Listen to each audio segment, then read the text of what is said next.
So for anyone asking, this breeding tag means this cow has contracted TB or bovine tuberculosis.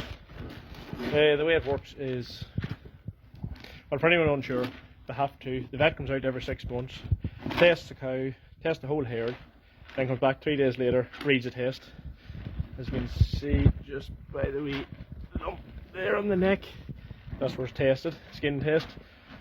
So that means now this cow has to go to the abattoir.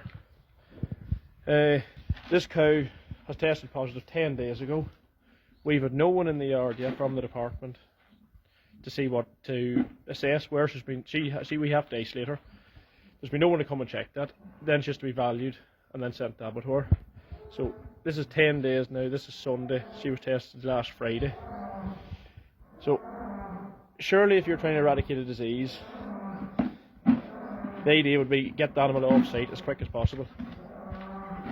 But this isn't being done. The last test we went down last,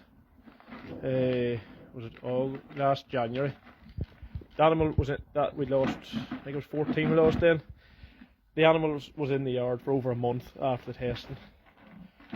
Now, I'm no genius, but if I was in charge and was trying to eradicate a disease, the idea would be to get them animals off site as quick as possible and get them to the abattoir and get them tested to check is there TB. But there's just doesn't seem to be any urgency or appetite to do that.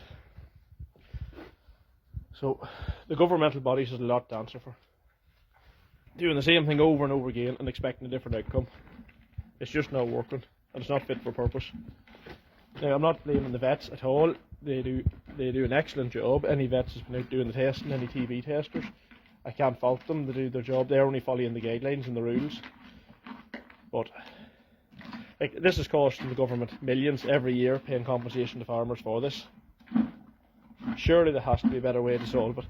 It's been on now 70 years and there's been nothing done to...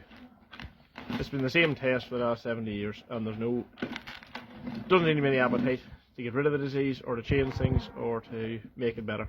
The disease is totally out of control in this area. Years ago there was nobody with it and now there's 10 farmers on the road, 6 farmers has it at the minute, and you get a clear test. 6 months later you're down again.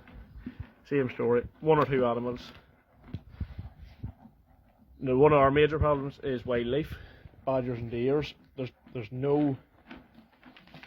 They're carrying the disease, spreading the disease. It's been proven that they are spreading it, but there's no control being took on them at all. It's all about the cattle. Cattle's been tested yearly, and there's no...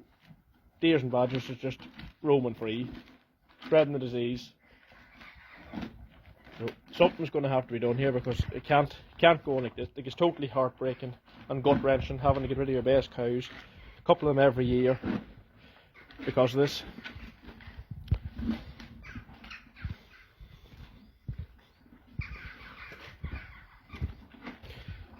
Perfectly healthy looking cow. The other problem is, I suppose, it's the same test for the last 70 years, and with all the advances in technology, how can they not come up with some better way of testing? Like, I'm not sure the exact figure, but the amount of false positives that go through the abattoir is unbelievable, and there doesn't seem to be just any appetite at all to change things or make it better. So, look, that's just my opinion on the whole TB thing. If you agree, disagree, let me know in the comments. I'd like to know what other countries, what way they're dealing with TB. Is it the same sort of story, or is it different, or how is the governmental bodies any better than what we're getting here in Northern Ireland? Like, something's going to have to be done because we can't keep going on the way it is. It's not feasible for... I can't see how it's feasible for the government or farmers. It just doesn't make sense. So, yeah.